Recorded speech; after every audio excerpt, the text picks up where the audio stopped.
crop insurance program, which helps farmers make up for crop losses in bad years, is up for renewal. But critics across the political spectrum are calling for a fresh look at the program.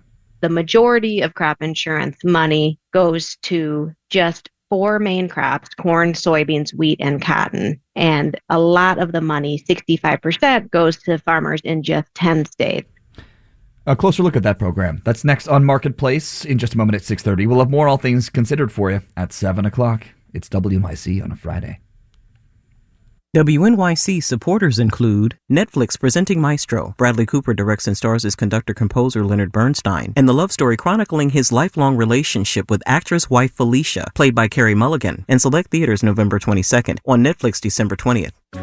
If you believe democracy requires a free press, your station is WNYC, 93.9 FM and AM 820, NPR News and the New York Conversation.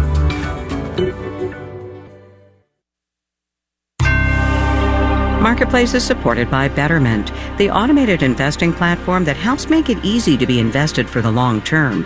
Learn more at Betterment.com. Investing involves risk. Joe Biden and Xi Jinping had that big meeting. All we got was 6 lousy minutes to talk about it. From American Public Media, this is Marketplace.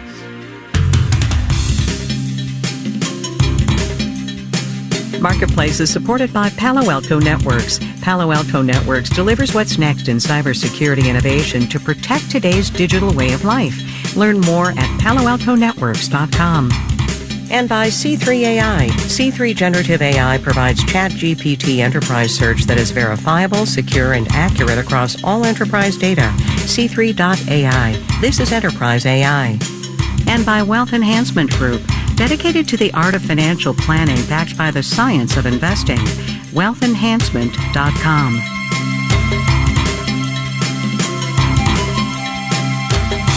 In Los Angeles, I'm Kai Risdall. It is Friday today, the 17th of November. Good as always to have you along, everybody. This is one of those weeks where the politics of this economy, this one here in this country and the global economy as well, the politics of it were front and center. We shall discuss with an economic framing with Anna Swanson. She's at the New York Times. Amara Mokwe is at the Wall Street Journal. Hey, you two. Hey, Kai. Hey, Kai. So, Anna, let me ask you, first of all, you were in San Francisco for the APEC summit, right? Mm-hmm, that's okay. Right. So, this meeting, specifically between Biden and Xi Jinping, but also the general vibe there, it was not necessarily about the economy, but come on, it was about the economy. Yeah. It's been a very interesting vibe here. There were government to government meetings between Biden and Xi, a lot of other meetings between leaders of Pacific nations. And then I also went to a pretty interesting $2,000 plate dinner that the business community hosted for Xi Jinping this week. So, very interesting vibe. I think overall the U.S. and China did restore some stability to the relationship, but it feels really fragile. Both the U.S. and China were signaling that they want to keep doing business in non-sensitive areas. That was a big signal coming out of that dinner with Xi Jinping shaking hands with Elon Musk and Tim Cook. And they also reached some other agreements on military to military talks, China stopping chemicals that make fentanyl.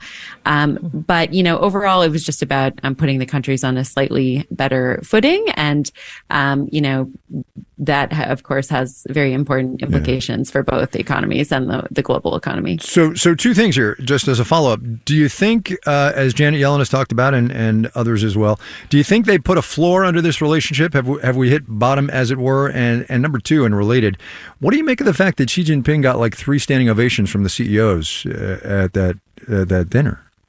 Right. I think there is sort of a floor under the relationship. It had been kind of in free fall with the balloon crisis. Yeah.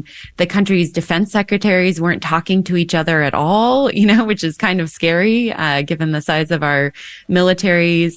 The U.S. and China did restore military to military cooperation. They're signaling that some business is okay. I think there is a floor there, but it does feel really like tenuous. And, there's a lot of X factors that could still throw things off. Xi, I thought, was really interesting. I mean, this is a man who, firmly believes in putting the Communist Party ahead of business, has this kind of iron grip over China that is scaring off foreign business. But yet, some businesses really want to be in China still and are making a lot of money in China. And I think you see also that China really wants foreign investment and has been concerned by foreign investors leaving the country. Right. All right, Amara, lest you think we had forgotten about you, here comes the turn to the United States, right? So Biden goes into this meeting stronger economically than Xi Jinping does, right? Because the economy here is robust and strong by many measures. The Chinese economy is not. Inflation numbers this week, inflation basically flat month to month. Here's the question. Just because you wrote about this in the Journal this week, how close do you think we are to actually knowing whether we're going to hit a soft landing, and what is that going to look like? Yeah, so I think there is growing optimism that we are going to get the soft landing. And it was really notable as we went into the CPI report. A lot of economists were talking about how they thought the report would show that sort of the last mile, as they call it, of the Fed fighting inflation would be really difficult. And then as we came out of the report, the tone had totally shifted and everybody was like, this shows that, the hardest part is over, right? That the Fed has really made progress and that we could actually get this soft landing. And I think if we do get it, it's going to look a lot like what we're seeing now. We're seeing inflation moving closer to where the Fed would like it. We're seeing a labor market that has cooled substantially, but that is still adding jobs where unemployment is still pretty low. We're seeing consumers continue to spend. That has cooled a little bit too, but generally speaking, still on solid footing. So it's looking like all the ingredients for a soft landing are here now. Let me ask you this, though, Mara. How worried are you as an observer and a reporter on this economy that Congress is going to mess it all up because there are government shutdowns perhaps looming? The Republicans in the House have their own ideas about how to fund this government, and there's a total lack of agreement about how to run this economy. Yeah, I mean, I think that is a big concern. And you see what the ratings agencies have been saying recently about the U.S. fiscal picture, the fact that we have ever rising debt, the fact that we have ever rising deficits, and that there doesn't really seem like there's good governance in Washington to deal with some of these issues. So that's definitely a concern. They did reach a deal on a continuing resolution, but that only kicks the can down the road. And so in a few months, we're going to be right back where we were just recently, wondering if we're going to get a government shutdown. So that does pose a risk potentially going forward. On a pick a thing to watch over the next, till the shutdown, till like the end of January, what are you looking at? Let's see. That's a tough question. I mean, so is it a labor market thing? Is it a consumer thing? I mean, what's the tell here on this economy? Well, yeah, I mean, I think, we're going to be watching, the strength of the consumer, particularly going into Christmas. There's been a lot of, uncertainty about that. That has been an engine behind the economy. And of course, we're going to keep closely watching, the inflation reports and seeing if, we are on that, soft landing path that we were talking about. But yeah, I think maybe, the Christmas spending will be a very interesting and telling one to watch. Amara, last thing to you, and it's I tried not to talk about the Fed a lot the last couple of weeks because Lord knows we all talk about the Fed too much. But I think we're going to talk to Austan Goolsbee in a week or two from the Chicago Fed, and so I'll ask him this question as well. But since you're here now, I'm going to ask you, what's the Fed waiting for to actually come out and say, you know what, we're done now? We're just done. Well, inflation is still high. It's not at their 2% target. And I think they, Chair Powell has talked about this before, how they've been head faked, where they thought inflation was moving in one direction and then it sort of, reared its head again. And so I think they're just waiting to feel like very convinced that inflation has come down and that it will stay down. Amara Mokway at the Wall Street Journal, channeling Jay Powell. Anna Swanson at the New York Times, channeling Joe Biden and Xi Jinping and $2,000 a plate. Thanks, you two. Really appreciate it. Thanks, Guy. On Wall Street today, traders might as well have taken the day off. Things were so calm. Details, numbers, y'all know the drill.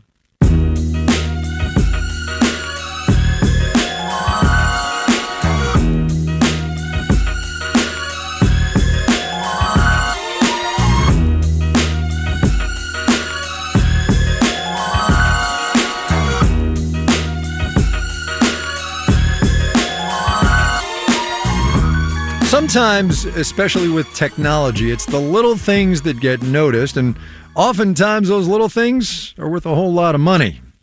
So you pick up your phone to text somebody, a friend, family member, colleague, doesn't matter. And you can tell right away whether that person is in the club or not. They're either a blue bubble in the text thread, that is, an iPhone user, or a green bubble, not an iPhone user. The text dividing line, though, is about to blur. Apple says that sometime in 2024, it's going to make it easier for iPhone users to connect with Android users. It is a big shift to the vaunted Apple ecosystem that over the years has brought that company's products a whole lot of clout and a whole lot of cash. Marketplace's Kristen Schwab reports. If you're an Android user, maybe this feels familiar. You reveal you don't have an iPhone, and then comes a sideways glance, a big sigh, or a kind of joking, kind of not threat to leave you out of the group text. You know, a lot of times, if someone's not an Apple user, you look at them a little differently. Dan Ives owns an iPhone. He's also managing director at Wedbush Securities. He says Apple created a luxury product, and people don't have to flash the actual phone to show they can afford it. They can just text. That's unique to what Apple has created. And for them, they've been able to further monetize that. Through Apple's closed hardware system of products like iMessage, iTunes, and Apple Podcasts. Now, Apple's come under fire for doing it. Eric Seufert is an independent analyst. His text bubble is blue. He says Apple argues the closed system is for privacy and security, but plenty of companies, like Spotify and others that use Apple's App Store, say that system is anti-competitive. And what they've done with iMessage in particular is kind of deteriorate the experience for Android users that want to message their iPhone-owning friends. The EU is in the middle of an investigation of Apple's iMessage. Seufert says Apple is probably trying to get ahead of a potential mandate to make messaging interoperable. The software update will allow iPhone and Android users to message over Wi-Fi and share photos and videos more easily. Oppenheimer analyst Martin Young, who is, you guessed it, also an iPhone user, says iMessage itself doesn't make money for Apple, but its cultural cachet does. And losing that exclusivity could affect business. I think it has a particularly stronger impact on younger users, and it can influence how younger users choose their first phone. That's important because once someone's in Apple's ecosystem, they're unlikely to leave it. I'm Kristen Schwab for Marketplace.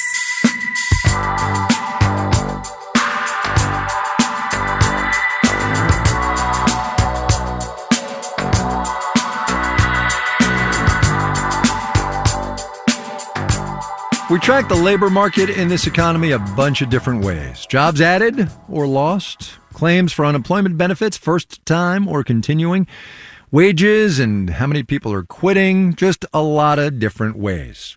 Also, how many people are working or actively looking for work. That is reflected in something called the labor force participation rate. And like so very many ways that we measure this economy, it can vary quite a bit from state to state. Data out today show Utah has the highest participation rate in the country, Mississippi the lowest. Why? Marketplace's Elizabeth Trovall got that assignment. Utah and Mississippi, two states with roughly 3 million people, but very different labor force participation. So what is that exactly? Economist Mark Nold is with the Utah Department of Workforce Services. Anyone 16 and older has the potential to be in the labor force. If every single one of them either worked or looked for work, you would have 100% participation in the labor force. But in Mississippi, the labor force participation rate is about half that. State economist Corey Miller says many are too sick or injured to work. That's one of the main factors, particularly among men of prime working age. The low level of education is another factor. Our population share with a bachelor's degree, age 25 and over, is about 10 percentage points below the rest of the nation. In Utah, there's a labor force participation rate of 70%. The Church of Jesus Christ of Latter-day Saints has a big influence on that. Economist Peter Phillips is with the University of Utah. That is a religion with a culture and a theology that encourages family formation. That means higher birth rates. It has an effect on the entire age structure in Utah, and it's striking. And high birth rates have led to a younger, healthier workforce. Economist Mark Nold again. You have more younger workers coming in than those aging out. He says labor force participation has grown in the past year. It's the teenagers, and it's also the 55 and older workers. He says while some older Utahns are returning to work to earn more as inflation has driven up prices, teens who may be competing with several siblings for mom and dad's cash are deciding to earn money of their own. I'm Elizabeth Troval for Marketplace.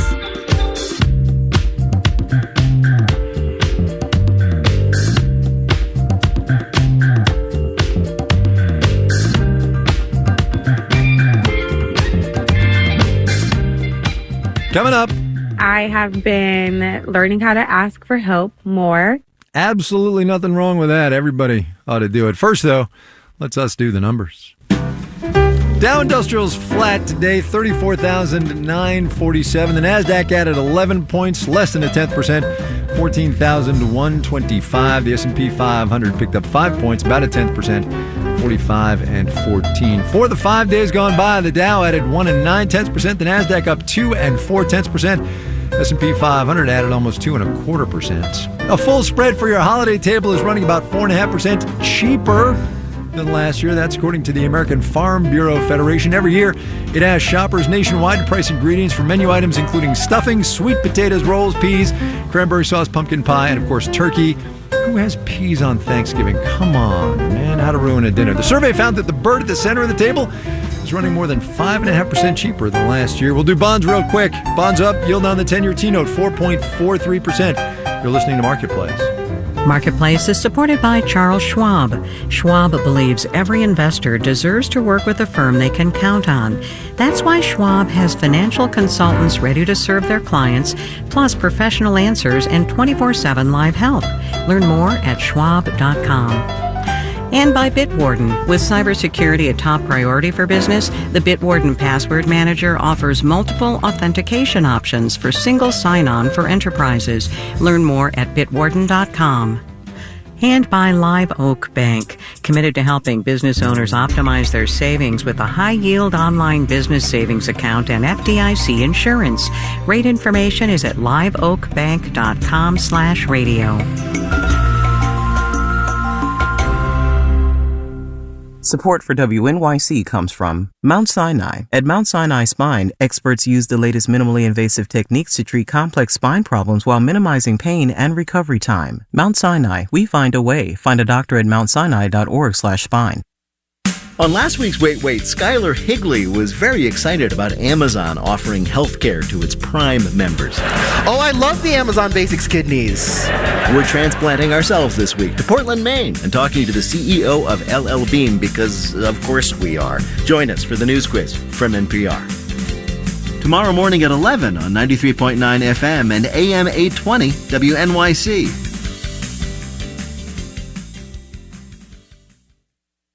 You're listening to Marketplace on WNYC in the 7 o'clock hour of All Things Considered. Videos praising a letter written by Al-Qaeda founder Osama bin Laden briefly circulated on TikTok this week, but the reaction exceeded the reach of the videos themselves. We'll hear all about it at 7 o'clock. Stay with us.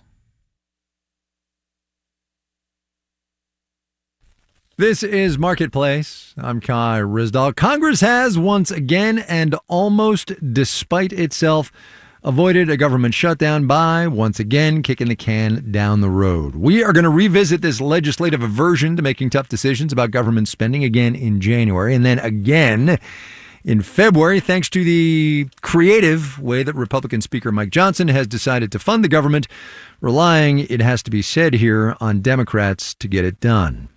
Whatever's going to happen after the first of the year, though, is going to be pretty much the opposite of bipartisan. There's a line item, though, in the Farm Bill, which for the record expired in September and has yet to be reauthorized, that irks both conservatives and liberals. The federal crop insurance program, which helps make farmers whole when they lose crops or revenue due to things beyond their control. Marketplace's Kimberly Adams has today's episode of our Every Now and Then series, There's a Government Program for What Now? The Environmental Working Group is considered a pretty liberal group, and it has a lot of problems with the USDA's crop insurance program, which paid out more than $19 billion last year, the most ever. Only 20% of farms in the U.S. actually participate in the crop insurance program. Ann Checkinger is an agricultural economist with the group. Unlike traditional insurance, where buyers pay a premium that goes into a pot to cover any losses, farmers only pay about 40% of their crop insurance premiums. The other, roughly 60%, is paid by the federal government, aka taxpayers. And, says Checkinger, the majority of crop insurance money goes to just 4 main crops: corn, soybeans, wheat, and cotton. And a lot of the money, 65%, goes to farmers in just 10 states. Conservative groups also have a problem with crop insurance. The American Enterprise Institute and Taxpayers for Common Sense argue that with rising deficits, a program that costs upwards of $10 billion every year and climbing due to climate change is ripe for a review in the next Farm Bill. Chris Edwards is an economist at the Libertarian Cato Institute. Crop insurance reduces risks for farmers, but why can't farmers reduce risks by themselves in the marketplace, such as diversifying their crops, diversifying their planting locations? Edwards says when farmers know their losses will be covered at a subsidized rate, they may farm in ways they otherwise wouldn't, like continuing to grow water-intensive crops in areas plagued by drought.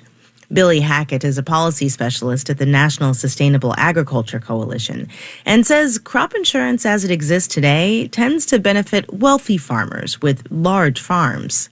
The federal crop insurance program works very well for a small group of farmers.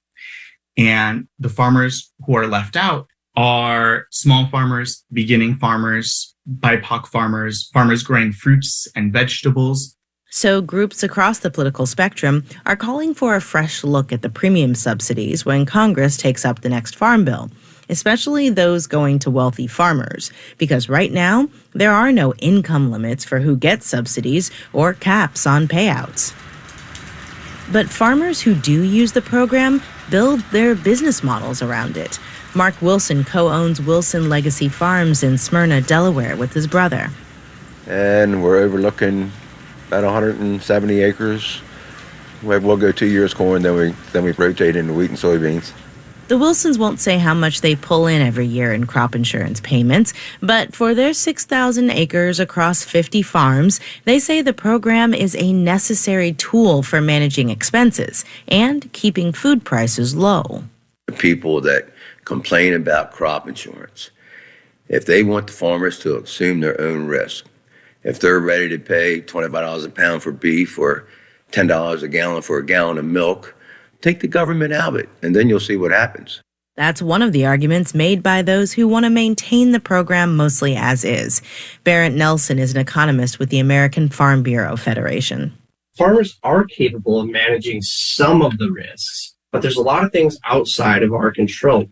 Like record-breaking heat, drought, extreme weather shifts from climate change that alter the land faster than farmers can adapt. And that's what that safety net is for, to make sure that the farmer can come back the next year and the year after that.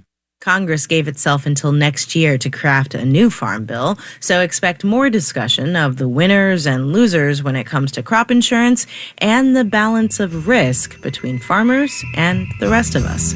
In Washington, I'm Kimberly Adams for Marketplace.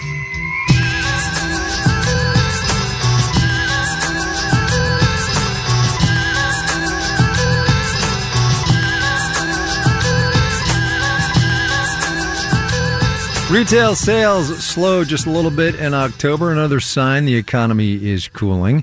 But timing being everything, this is happening just as the holiday shopping season really gets kicking into gear. Black Friday, so named because, perhaps apocryphally, it's when retailers get into the black for the year. Black Friday is just around the corner. So we are following 3 of our retail regulars throughout the holidays to see how things go for them on the business side and on the personal side. First up, Kalina Bruce. She runs Noir Luxe Candle Bar in Seattle. We are in the height of our busyness. And so we have a lot of folks that are booking their holiday parties and those sorts of things. I think that the feeling of being prepared is never really there in terms of the holiday season. We try to anticipate what our needs are going to be, and we try to order in bulk and order ahead of time. We're definitely running into a lot of backstock items.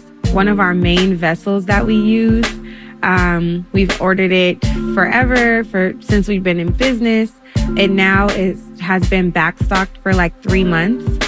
That's kind of the, interesting predicament that we're in right now.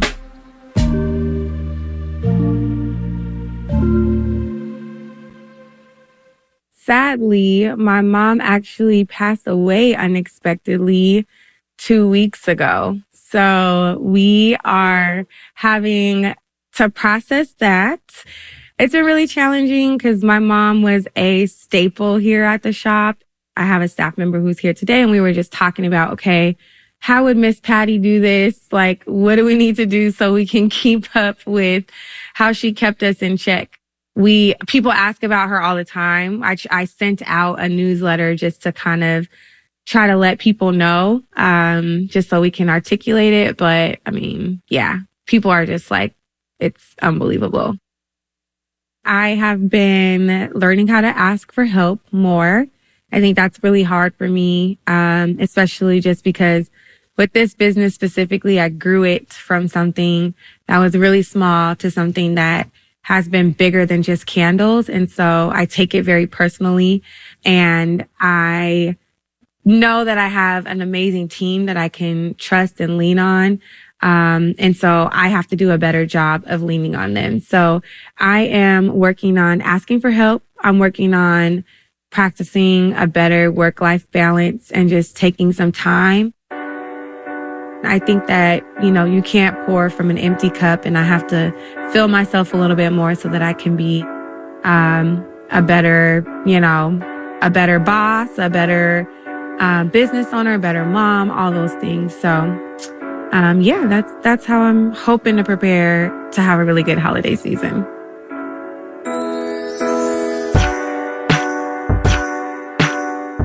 Kalina Bruce, taking care of herself and her business. Noir Lux Candle Bar up in Seattle.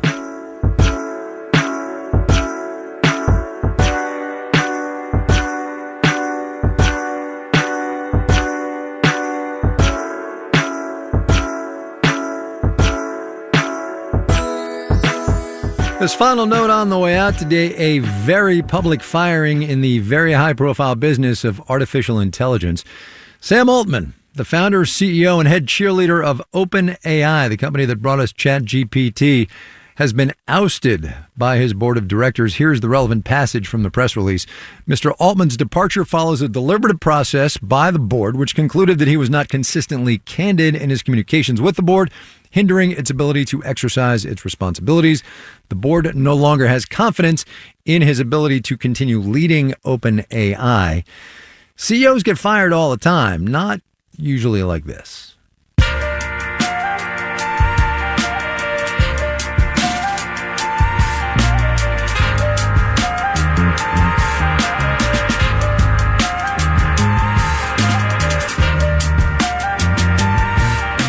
Marketplace is supported by Raymond James, tailored wealth management, banking, and capital markets solutions for clients' unique needs. Disclosures at raymondjames.com. And by Amazon Business, helping provide a smarter, easier way to get the supplies businesses need to thrive. Amazon Business, your partner for smart business buying. And by VinoVest, the wine and whiskey investing platform helping people diversify beyond the stock market. More at vinovest.co. All right, we got to go. Here's your moment of economic context. It's Census Bureau data analyzed by Bloomberg. A record number of homes in this economy, and thus homeowners, are mortgage-free, just under 40%. Not surprisingly, perhaps, more than half of those mortgage-less owners are of retirement age. Our theme music was composed by B.J. Liederman. Marketplace's executive producer is Nancy Fargali. Donna Tam is the executive editor. Neil Scarborough is the vice president and general manager. I'm Kai Ryssdal. Have a great weekend, everybody. We will see you on Monday, all right?